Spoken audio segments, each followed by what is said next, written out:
Hello and welcome. I'm Sam Califer, your host for Vision, the show where we talk all about the College of Arts and Sciences as well as its faculty and students. Today I'm joined by Dr. Vasabjit Banerjee, an associate professor in the Department of Political Science and Public Administration. Thanks so much for being here. Thank you for inviting me. Yeah, I'm happy to have you on and talk about all the great work you do. Thank you. Yeah, but first I was hoping you could just introduce yourself, tell me about your professional experience and how you came to Mississippi State. I'm Vasabjit Banerjee. I'm an associate professor of political science. I teach international relations and comparative politics, which is the study of politics within countries across the world. I mostly teach developing societies in Latin America, South Asia, which is India, Pakistan, so on that region. And I also teach a little bit of Southern Africa, but certainly I'm mostly a South Asianist and a Latin Americanist. These are my two areas. And I came to Mississippi State from UT Chattanooga. Oh, sure. And it was, Mississippi State being an R1 was the big leagues. And I have had the freedom to do research here for about 7 or 8 years, in the sense that I've never been asked to do a particular type of research. They said, do whatever you want to do. Sure. And that was one of the greatest things for me in Mississippi State, is the ability and the resources to do the research. Yes, good. Mississippi State is a big university. We've got all those resources, and so I'm glad we could bring you over and you could find a spot. And a lot of your research has gained a lot of importance recently with everything that's been going on in the world. And so I wanted to have you on because over the past year or two, you and your colleague, Dr. Koch, have written several papers on topics like the Russia-Ukraine war, international relations, and munitions. So could you talk about how those things are connected in a way that people might not be thinking about? Well, our work has evolved as the conflict has evolved. Both of us are focused on the defense manufacturing industry. He and I, we come to the defense manufacturing industry situation from completely different angles. He works mostly on the American defense manufacturing industry and sort of munitions and all. That's been his old sort of research, a theme of his research. My work has been defense exports as a way of diplomacy. In the Cold War, this was actually quite common. You exported weapons to people who wanted to be in your bloc. But it kind of died out, and I thought, I was doing mostly political history, and I used to say that I was a fossil. But then this war, a full-on land war in Europe, is also a blast from the past, as we say. Right. So when it came back, these questions arose about who's buying munitions, what. Then we realized that there is this major gap in Russian weapons exports across the world. One of the ways Russia exerts its influence across the world is via weapons exports. And Ben and I both realized that, wow, Russia is unable now to export its weapons. But the demand in the market remains, particularly in a certain market segment. And our subsequent realization was China is the only player in that market segment. And so then we started producing a bunch of articles warning people in policymakers and so on and so forth in Washington, D.C., that we needed to do something because Russia is losing that market because it cannot manufacture enough for itself. And the only other player is China, and there is no competition for China. So that means China is going to take over that massive swath of weapons export segment in the entire global south, which means mostly Africa, but also parts of Asia and a few parts of Latin America. So that's where we went. As the war progressed, we realized that munitions was becoming a problem. Munitions manufacturing was becoming a problem. How do you manufacture it rapidly? And we realized that this problem would affect U.S. strategy vis-a-vis China and Taiwan, because Taiwan really has a shrinking window of opportunity. And so then we started working on that as well. So these are two sort of ways in which sort of the research has evolved as the conflict has evolved, as new problems have arisen, and we have been quite lucky to have gotten the ears of policymakers in Washington, D.C. Sure, yeah, I mean, from what I've read, it's very, you're looking at all of the unintended consequences, as these two countries go to war. Like you said, there's still like a vacuum in the market, and so how does that change other countries' position in the global economy? So I appreciate that you're taking a wider scope to the conflict and seeing all the different ways that it can impact the world.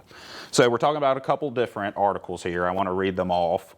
So you wrote 2 for War on the Rocks. They're titled "After Ukraine, Where Will India Buy Its Weapons?" and "Munitions Return to a Place of Prominence in National Security." And the third was "The Coming Chinese Weapon Boom" for Foreign Affairs magazine. So these are the articles that we're talking about. If you had to give an overview, what are the claims that you make in these articles? Our claims are that essentially, so you have to stick with me on this because it's more like a business school argument rather than something that you hear in political science. Sure. So essentially, the international weapons market is divided into 2 segments. There's what we call the high-value segment. This is where you get F-16s, this is where you get Patriot missiles, and so on and so forth. And then you have an affordable, or what we call a value arms segment. Here, the weapon systems are much cheaper, they're older, they're lower technology, and the United States perfectly well dominates the high-value segment. Sure. High technology, high-priced items. But most of the world doesn't buy it because they don't need it, or they cannot afford it, or they cannot afford to maintain it, so on and so forth. And in this market, until 1991, the United States dedicated a lot of effort to cater to this market because of the Cold War. After 1991, the United States sort of gave up on this market. It said, well, it's not profitable. We no longer need to sort of exert influence with weapons exports. And so there were essentially 2 remaining players in that market: Russia, as a Soviet legacy, and China. And China has been growing slowly. It's been quite behind Russia. But now, due to this war, Russia is out of that market because it has to supply itself first. It doesn't have the capacity to supply to that market. Right. But there, therefore, is no other competition to China. China is the one that's standing there, the last person standing for that market. And you need to make affordable things for that market. Now, in this market, you have 2 types of buyers. You have what we call the least developed countries, countries like Zimbabwe or countries like let's say Mozambique in sub-Saharan Africa, who cannot afford a lot of these weapons. But you also have middle-income countries, places like Brazil, places like India, places like South Africa.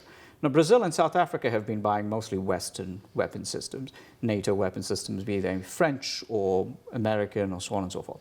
But India, for example, is Russia's biggest arms export client.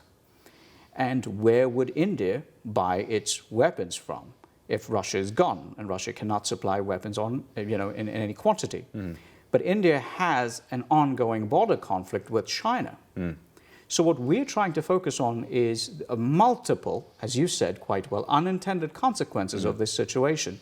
One, China can come in. The other, wars can go up in scale because either rebels realize that the government's not going to get weapons because Russia can no longer supply weapons, or China is going to get greater influence in the global south, or India, for example, in this case, and other countries, because Russia has other clients. Top clients are Vietnam, India. China, ironically, is a client of high-tech Russian weapons, as well as Algeria. Or you have border conflicts that start up between states who realize the other state's not going to get their fighter jets because Russia can no longer send it to them. Right. So a whole host of unstable situations arise, of which, particularly to the United States, is the problem of China coming in and supplying and filling up that vacuum. Sure. And so, yeah, you're looking at all of the ways that things could change as this war develops, and trying to give recommendations of how the pieces could move in a way that could be good for the West and its allies. Would that be accurate? Yes, but we also have an ulterior motive. Oh. Our ulterior motive has always been how to benefit Mississippi. Oh, sure. Well. And we have always thought of defense manufacturing. Now, I've been to the local helicopter factory, the Airbus helicopter factory, and how to help Mississippi, because, we are, after all, taxpayer funded. Sure. So we want to help Mississippi, and one of the ways we think is by upping defense manufacturing opportunities especially for this market that I'm talking about, what we call affordable weapons market Sure. in the global south. One of the problems in the United States, in the northern United States, is that we have the labor situation. Labor is very expensive. So maybe in the south, we could compensate just as we do with car manufacturers Sure. moving to the south. So we have an ulterior motive. Oh, well, I love to hear that. And yeah, I mean, you see the opportunity and are Right. trying to bring that to light to, a common audience, the American people, but also our politicians. And Right. so I know that your work has been referenced by politicians like Roger Wicker. It's been cited in congressional reports. So, how do you take that, and what insights do you hope the work could give to our political leaders? Well, one of the things that I want to talk about is reducing red tape. One of the ways that we can fill in this market before China takes it over is by offshoring, or what we call friend-shoring, some of the manufacturing for lower-end defense equipment, which is simply not profitable to manufacture in the United States, to our allies. Also, we can help countries that want certain legacy equipment, which are no longer sort of even being made in the US. They're not high-tech. For example, the M1A1 tank. But some of these platforms, as well as some of the components that go in these platforms, are on a list called ITAR. And I'm not going to get into the details of it. But essentially, this prevents them being sent over, or they have very restrictive, extremely restrictive circumstances in which they're sent over. So we want to reduce the red tape. Sure. We also want to create opportunities for small and medium businesses to re-enter defense manufacturing and give them opportunities via subsidies or government incentives of other sort. And especially in areas that need more manufacturing, such as Mississippi being one of those areas. And with Airbus, we know that those things are possible. Sure, yeah. And so, I mean, a lot of your work is providing these insights, what policy changes could happen to better America's position and help our allies. So, yeah, just such important work. That's great to hear. Thank you so much. Yes, well, thank you so much for joining me today and telling me about all of this.